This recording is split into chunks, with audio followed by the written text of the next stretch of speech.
Sa nama je danas predsjednik opštinskog odbora Kuršumlije i visoki funkcioner Prave Srbije Miloš Todorović. Tu je i predsjednik Prave Srbije Dušan Marković. I danas smo došli u Kuršumliju da čujemo jednu priču koja se krije od svih meštana Kuršumlije, a i od države Srbije, odnosno od cele Srbije. Miloše, gde se danas tačno nalazimo? Danas se nalazimo na smetlištu, mislim. Zbog čega smo danas ovdje?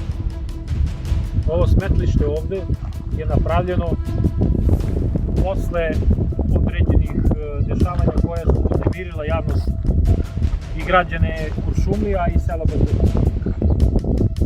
Otprilike na ovom području ovdje iskopana je bila rupa nekih 30 metara, 40 metara dubine.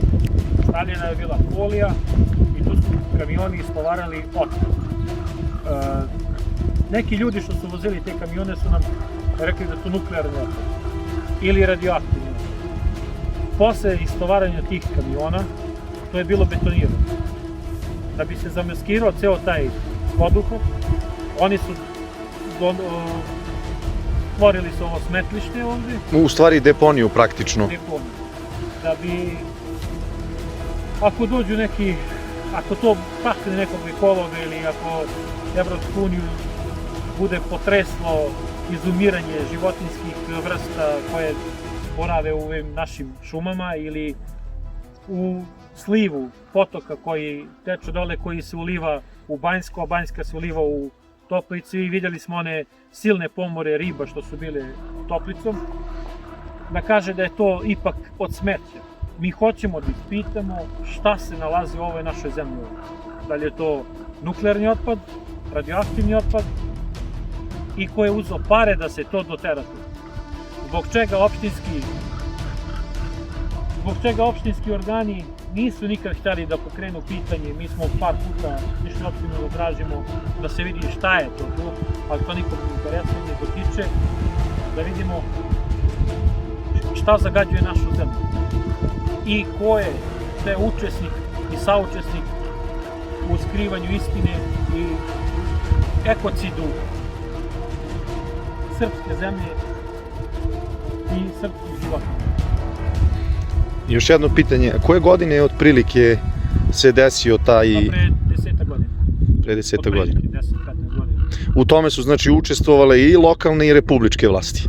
Pa za republičke vlasti ne znam, ali za lokalni sigurno, jer bez lokalnih vlasti to ne bi to moglo ni da se desi to što se desilo, da neko dolazi tu da dotera 100 šlepera, 100 kamiona nekog otpada. Mislim, koji otpad se betonira? Otpad je otpad, evo ovo je otpad. To ništa nije betonirano, to je sve otpad. Građevinski otpad, kućni otpad, kakav god otpad je otpad. I nema potrebe za betoniranje. Mi hoćemo da ispitamo šta je to moralo da se sakrije folijama, da se obloži folijama da bi se sprečilo curenje i da se betonira. Znači, ako se ispostavi da je ovo tačno, praktično ceo ovaj deo ovde je ne samo što je ekološki zagađena ova sredina i sama Kuršumlija, već je to veliki problem i za ljude koji žive, odnosno za sve vas u Kuršumliji. Pa nas 99. godine su zagađivali avioni NATO-a, koji su na 72 dana bombardovali, 74 dana od 78. Samo 4 dana su preskočili, što da li su imali pauzu, šta je bilo, ne znam, 4 dana smo preskočeni od 78 dana. Znači, ne postoji teritorija u Srbiji koja je više bombardovana od ovog našeg mesta ovdje. Mi što smo preživali 99. pitanje je da li će da preživimo ovaj genocid, ekocid, koji pravimo mi sami sebi. Nama nisu potrebni ni Amerikanci, ni Nemci, ni Francuzi.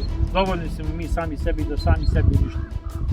Mi hoćemo da se to ispita, tražimo da se nađu odgovorni. Mi znamo ko su odgovorni, samo tražimo ljude koji iz vlasti, od države, da nam pomogne i da pošalje ekipu koja će to da proveri i da ispita. Ako oni neće, mi ćemo da probamo da nađemo rješenje u evropskim institucijama. Srbija se grdno vara ako misli da je samo jedan Rio Tinto, mnogo je Rio Tinta po Srbiji i jedan od tih je upravo ovdje u Kuršumliji. Radioaktivni otpad, nuklearni otpad sakriven na ovom smetlištu. Iz Kuršumlije kreće borba da se sve ovo što se zove uništavanje srpskog ekosistema, uništavanje Srbije protera tamo gde mu je mesto.